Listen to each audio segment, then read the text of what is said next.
tonight's top five. Top five John Carpenter movie endings. So as you know, most, if not all of John Carpenter's movies were always ending on a bleak moment. they were not happy endings. Bleak moment and makes you wonder what's going to happen or What's going to happen? Yep. What shit. The door was always left open to do more. And yeah, interesting. To say the least. Lot of his movies, a lot of the ones we all like are like that. Oh, you're yawning. Long night. So for me, my number five is I'm right in line with my good buddy Colin. Number five is They Live. What's the matter, baby? That was wrong, baby. What's wrong, baby? Jeff, Christine, yeah, because you see that little peace move on Christine at the end. You never know. When we talked about this last night, Pat, part of the reason my number five is why I thought of it is because it's not a popular ending by most of them, but for me, I thought it was just so damn cool that the good and the bad had to work together to survive. And I have Assault on Precinct 13 as number five. I thought, oh, nice. Remember when the help comes and they're trying to put the cuffs on him, and Austin Stoker's like, "Get away from him!" And then he's like, "It'd be an honor for you to walk out with me." And you just see them walking out together because they coexisted to survive. That's right. That's cool. We have great movies. Assault on Precinct 13. Yeah. Slasher Fred's now, it says Starman from '84. Starman says goodbye to Jenny, disappears into the light, and you see her sad face as if she just lost her husband all over again. Starman is an underrated movie. That's my dad's favorite John Carpenter movie.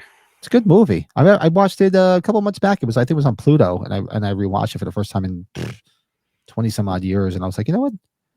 It's a good movie. Definitely is. See who else. So Cody says Christine also. Yeah, a lot of people like Christine because the radio pops on right after it's been demoed or smashed down. Well, remember the radio starts playing, but it's the junkyard guy walking by with the boombox. They're like, that's. And then they all start to walk away, and you see the big compressed brick. You see a piece move, and look at Colin saying his number four is Christine. Okay. My number four, for me, I put The Thing, because The Thing is a bleak ending, but it leaves you wondering because there's no conclusion. But to me, it's not like shocking ending. You know what I mean? It's just the two of them, and it just leaves it ambiguous. Like, well, who is it? You know. Mm-hmm. So that's why I didn't put it as high up. I'm right there with Cody. It leaves a big mystery, right? It leaves a mystery, but it's not as a shocking ending. It's just it leaves you wondering. Mm-hmm. Well, Mr. Fred's in another zone. Big Trouble. Okay. Yeah. Big Trouble's got that type of ending too, right? Yeah. What do you got, Brady? Yeah, see, Jeff, I was tempted to even put L.A. My number four is Escape from New York. I find it great. You figure he's, the anti-hero. He got the president back and everything. And that tape with that important information they want to get out to the public. And he switched the tapes out. And that's just where we really, yeah, number four, Escape from New York. And I'm so Slasher Fred knows this because he knows all the nostalgia stuff. Does anybody know what that song is? No, I probably should, but I don't. I don't know the actual name of the song, but it used to be the intro theme to American Bandstand. Oh, really? Remember the old American Bandstands? Usually. We should see if we could find it as our opening briefly, unless we get dinged. Yeah, I still the Agnet guys. When Blake was here earlier, I don't know how they've gotten away for however many years using the song from DC Cab. I guess nobody gives a shit about it, and I love that song, and I love that they use it, and they don't get in trouble for it. That's fucking awesome. Use some Teen Wolf songs. Yeah. Let's see, Dark Star. That's a deep one. If you watch the Eyes of Laura Mars, that movie, it was written by Carpenter. Good movie. Mm-hmm. Yeah. Christine, who sold the cartoon, was also the guy in Home Alone that Kevin was scared of. Yes, it was. Nothing better than being behind the wheel of your own car, except maybe for pussy. We have a go picture. Bill's got They Live, number four. Nice. Number right, four. So for me, my number three. Now I saw this in the theater, and It was a lot. The end of this movie, man, I jumped. Everybody in that fucking theater jumped at the end of this movie when he rolls over and he sees the woman who possessed by Satan in the bed. And he wakes up and it was a dream. And I'm talking about Prince of Darkness. Oh, Prince of Darkness is a good ending, doesn't it? That's such a bleak. It's a bleak ending because the woman he loved basically sacrificed herself, and that whole creepy vision the dream everybody kept having, that part always scared the shit out of me because I was always wondering who it was, and then you finally see who it was, but it was just creepy as hell. Very creepy. Yeah, I was. Oh, look at this. I really Jeff's didn't want to right leave there that with one out. Oh, yeah, Prince of Prince of Darkness #3. Yeah, great movie. I saw that in the theater, man, and everybody jumped. Everybody's like, wow. Hey, Pat, guess what? #3. This is shockingly Halloween, the original, falls in for me. number 3. Really? 3. Yeah, I like so many other endings, but hey, #3 is pretty damn good in my opinion. There's nothing wrong with that, but hey, it's all subjective. Yep, where he just walks away, or in the blue, or if we ever get to see the outtakes, he gets up and dances away, but we'll never get those outtakes. You know, we talk about endings. You know what's underrated about that ending is just the montage of spots that he was at, like settings of where he was. Brilliant. You just hear his breathing in the background. That's probably just as good as him walking away, right? And just hear that by Tommy Lee Wallace, brilliant, because his philosophy was, now that he's gone, he could be anywhere. So we're going to show you all the locations that he was at, that he might be there again, and just brilliant. Brilliant. Look at this, Cody. So we just said #3. So Colin says Assault versus #3. Good movie. Hey, this isn't vanilla. In the Mouth of Madness from '95, where you see Sam Neill's character in the movie theater just laughing maniacally. In the Mouth of Madness is an underrated film too. I didn't like it at first, but multiple viewings now I enjoyed it a little bit. It grew on me. When I first saw it, I was like, but then watching it a few more times after that, I was like, no, it's good. Same with Village of the Damned. Village of the Damned is another one that's not perfect, but I had fun when we just watched it not that long ago. I'm like, it was fun to revisit. Not enough left for Ghost of Mars. Jeff almost put on his list. Ghost of Mars, I just watched it not that long ago. There's moments I like of Ghost of Mars. I think the best thing that ever happened with that movie is that Courtney Love got injured and she couldn't play the lead role. And Natasha Henstridge got it, which made that movie at least better, a little bit better. So I would think so. #2 for Bill is The Thing. #2, look at this Cody throwing down the gauntlet too. Your #3 is #2. Yeah. So my #2 is my second favorite Carpenter film, The Fog. Yep, we have a match. Yep. Great ending, because you think that it's all said and done, and Blake's gone away. Do you think Blake's gone away? And then you have Father Malone wondering, like, well, I don't understand it. Why not me? He was the last person that should have gone. And then you think he's safe, and then all of a sudden, boom, he gets it in the end.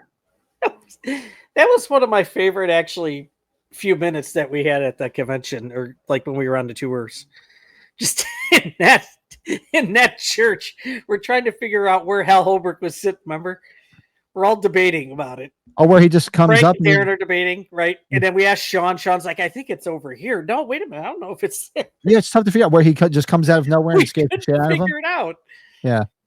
Oh God, that was funny. Yeah, it was surreal being in that church, and that church is small. It looks a lot bigger on screen. It makes it look bigger on screen, doesn't it? Yeah. That is a very small church. It was surreal being there, and because how close other things are at, right? Like stuff from H2, stuff from H3 down the road. #2, the Santa, Silent Night, Deadly Night 2. Yeah. For those that don't know, if you watch Halloween 2 and you see Myers making a left by the sign on the light post that says How to Feel More Hospital, there's no hospital up there. You make a left, you go up a block, cross the street, and you're at the Fog Church. That's where it is. It's unbelievable. It's crazy. And the rest of it's in Northern California. Yeah, the entrance is like how many hours away. #2, Escape from New York, from Colin. Okay, Colin. Leanna feels like Halloween 2 should be #1 for how epic it is. True, I didn't even have it on this list because I'm just thinking like he just wrote it. I'm thinking of the bleaker endings. Like, wow, like what they could have been, because that actually is resolution. Because he was killing the character off because he's like, the fuck else are we gonna do here? Nothing else to say, nothing else to tell. Yeah. Jeff says, well, there you go, Brett. Number 2, Village of the Damned.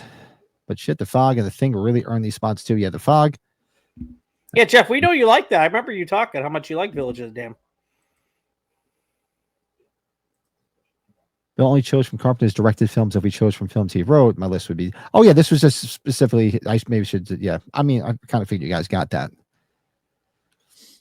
Prince of Darkness, where the hat smashes through the mirror.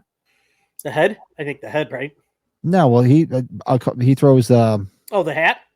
No, Donald Pleasance. He throws the hat. He throws the axe through the mirror. Oh, the axe. Yeah, and that's what smashes it, and that's why she gets stuck on the other side. You can't get out.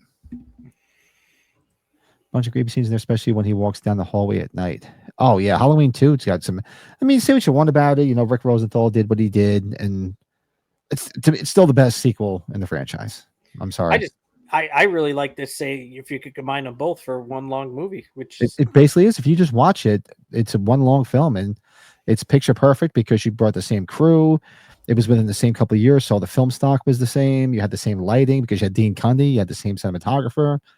The only thing that was missing was Tommy Lee Wallace, but no offense to Tommy Lee Wallace, really didn't miss him because everything was seamless. That's what I liked with that Roy Dahm guy who did that cut of it, and I bought his DVD, that Blu-ray of it. Perfect cut. He did a real good job cutting it all together, the first 2 films. I've owned the movie since it came out, but never watched it yet. What's everyone's opinion on The Ward? It's not perfect, but it's got Johnny Depp's ex-wife in it, as we know. I think I've seen it maybe twice. It should be something I go back and rewatch. Maybe I'll do a Carpenter thing. I can't even go watch anything in my room next door anymore because I gave the TV to my fucking daughter when she went back to college. Oh shit!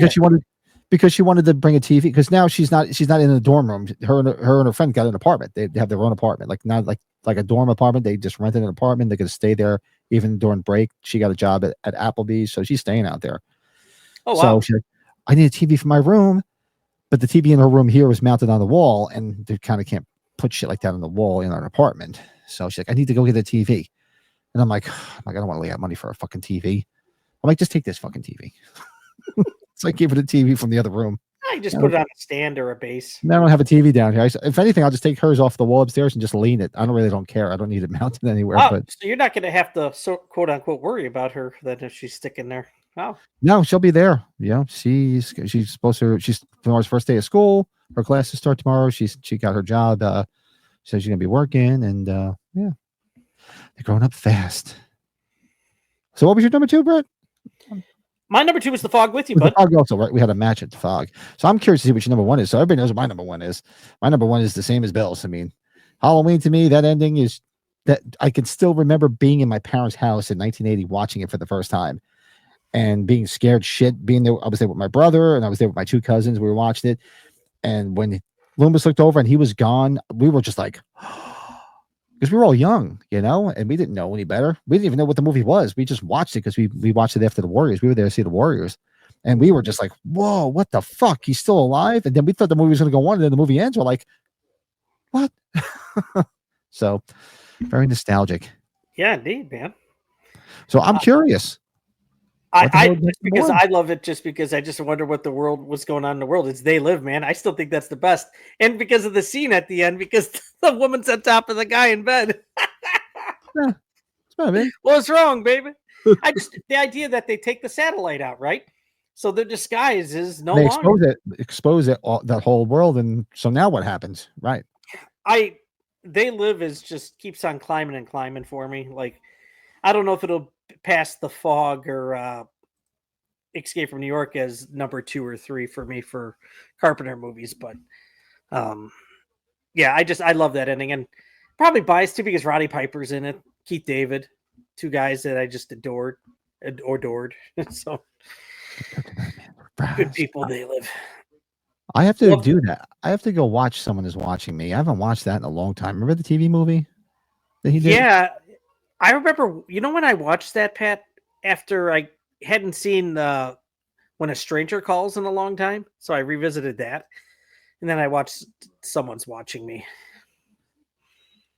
Yeah, when a stranger calls, I think we discussed that. The original, to me, after the whole scenes in the beginning with Carol Kane, the rest of the movie is kind of a snooze fest for me. I actually like the remake better. Remake's very good, but The Remake Stranger is great. So that's my opinion on that. That's all I have Hot to say. Rod.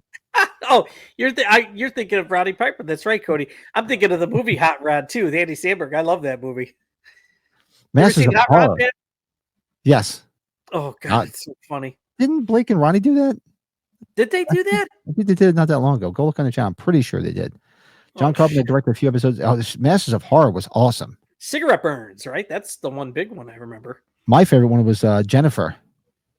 Remember, she was that really hot chick that Jennifer everybody was trying to kill, and she had that really messed up face, but banging body. All she wanted to do was screw and eat people. Yeah, that's right. It was so different, Jennifer. Yeah, I remember that one. good one.